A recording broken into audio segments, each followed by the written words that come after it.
In this video I want to show you a really fun tool in Pixlr, the color replace tool. So let me choose it. This is it right here, the paintbrush with the little icon on top. And I'm going to make this blue my active color. Using the navigator palette, I'm just going to zoom in on this tree. What we're going to do is change the color of the tree leaves to blue. You wouldn't think that would be feasible because of the selection challenges, but watch. I'm just going to make my brush a little bigger. And clicking in the green and dragging, watch what Pixlr can do. Isn't that fantastic? See how it just picks up the green. It's not perfect, but it's practically perfect. Just dragging over the leaves. And Pixlr this is a smart tool. It's picking up the light and shadow.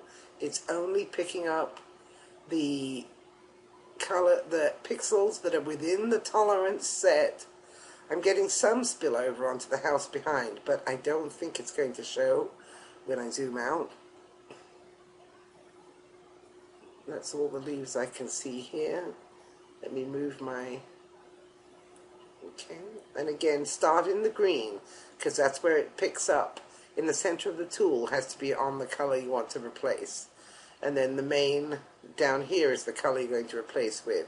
So I click on the green and just start dragging to color the green pixels and not the other pixels. If you do this and you find you're getting too much spill, you can turn your tolerance down.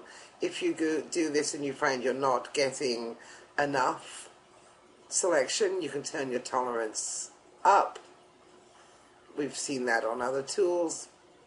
Tolerance is just about the band of pixels that will be picked up from the original color. There, pretty good. I'm just going to go over this. And moving over to this side of the... And here we go. Ah, it's just magical, isn't it? It creates such a wonderful effect. I may have the tolerance set a heartbeat too high. But let's see what it looks like when I zoom out. Because we can always use the history panel to do it again if we need to.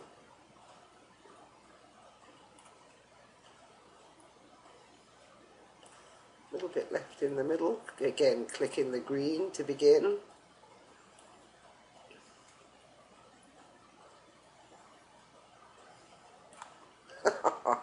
Little green tip. Got him. This is taken in Norwich, in England, if you're interested. Okay, now I'm going to change this bench around the bottom of the tree to be red. This may take a slightly different tolerance. Let's see what happens. Perhaps red isn't the best. Let's make it yellow, because red just isn't much of a contrast.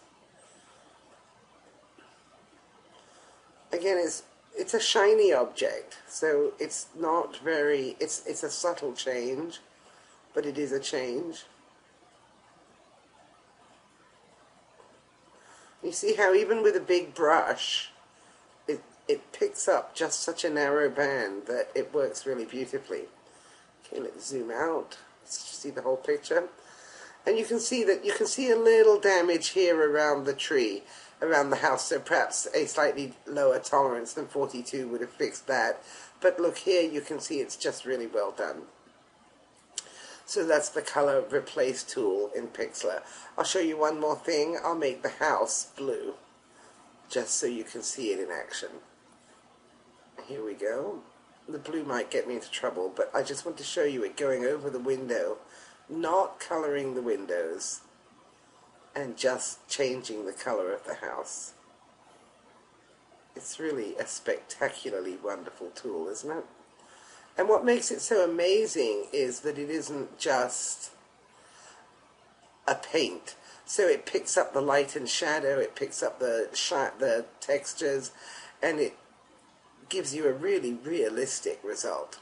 So, just I'm going to undo that because I got the tree. That wasn't good at all. Yellow won't work because it's already yellow. One little tip, this does not seem to work with black and white. See, red? What's that about? That's weird. And if I choose white, it doesn't seem to work on black and white either. But that's okay. I'll come back and undo those in the history panel there. So we know. Alright, so that's the color replace tool. Again, choose your color, click the color replace tool, choose your brush, set your tolerance if you need to.